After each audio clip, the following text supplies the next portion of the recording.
एकदन्ताय विद्महे वक्रतुण्डाय धीमहि तन्नो दन्ति ప్రచోదయాత్. ఓం నమ శివాయ. కేదార్నాథ్ ఆలయము పవిత్రమైన శైవక్షేత్రము. గర్వాల్ కొండ పైభాగంలో ఉంది. అక్షయ తృతీయ నుండి దీపావళి వరకు భక్తుల సందర్శనార్థం ఈ గుడిని తెరిచి ఉంచుతారు.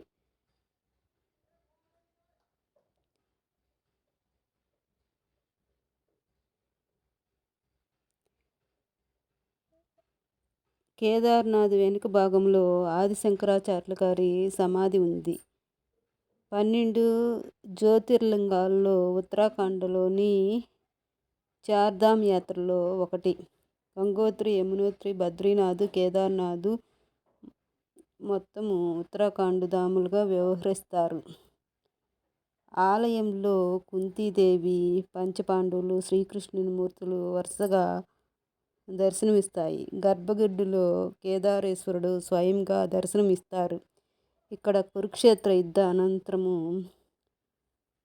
స్వయం గోత్రికుల హత్యా పాతకాల నుండి బయటపడటానికి పాండవులు శివుని కోసం గాలిస్తూ ఇక్కడికి చేరిన పాండవులను చూసి శివుడు భూగర్భంలో వెళ్ళగా పాండవులు విడవకుండా వెన్నంటి శివుని వెనుక భాగాన్ని స్పర్శించి పాప విముక్తులైనట్లు పురాణ కథ.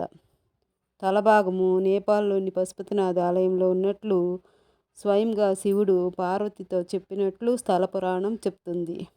పాండవులు కుంతీదేవితో ఇక్కడ ఈశ్వరుని పూజించినట్లు, ఆ కారణంగా వారి విగ్రహాలు ఆలయాల్లో ఉన్నట్లు కొందరు విశ్వసిస్తారు. ఆలయ ప్రాంగణంలో యాత్రికులకు కావలసిన పూజా సామ్రాగ్రి దుకాణాల్లో లభిస్తుంది. 2013లో వచ్చిన భారీ విపత్తులకు 6,000 మంది భక్తులు మరణించారు.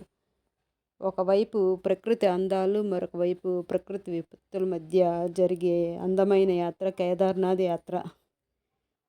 వరదల దాటికి అన్నీ కొట్టుమిట్టిపోయిన ఆలయాన్ని తట్టుకొని నిలబడి ఉంది.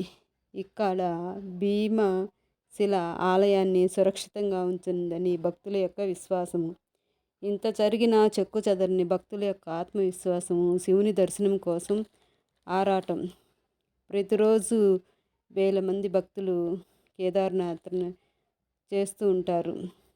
అసలు కేదార్నాథ్ని ఎలా దర్శించుకోవాలంటే ఢిల్లీకి ట్రైన్లో వచ్చి అక్కడి నుంచి హరిద్వార్కి కానీ ఋషికేశ్కి కానీ రావచ్చు. అలాగే ఫ్లైట్లో రావాల్సి అనుకున్న వాళ్ళు డెహ్రాడూన్కి వెళ్ళాలి.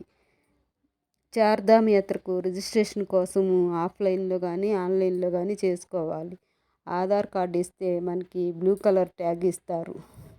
సోమప్రయాగకి 8 గంటలు బస్సు జర్నీ చేయాలి. దీనికి గాను 500 రూపాయల టికెట్లు అవుతుంది. చిన్న చిన్న కొండలు, నదుల మధ్య, కొండ చర్యల మధ్య కేదార్నాథ్ యాత్ర ఉంటుంది. గౌరీకొండకు వెళ్ళాలి. గౌరీకొండలో పార్వతీ అమ్మవారు శివుని కోసము తపస్సు చేస్తారు.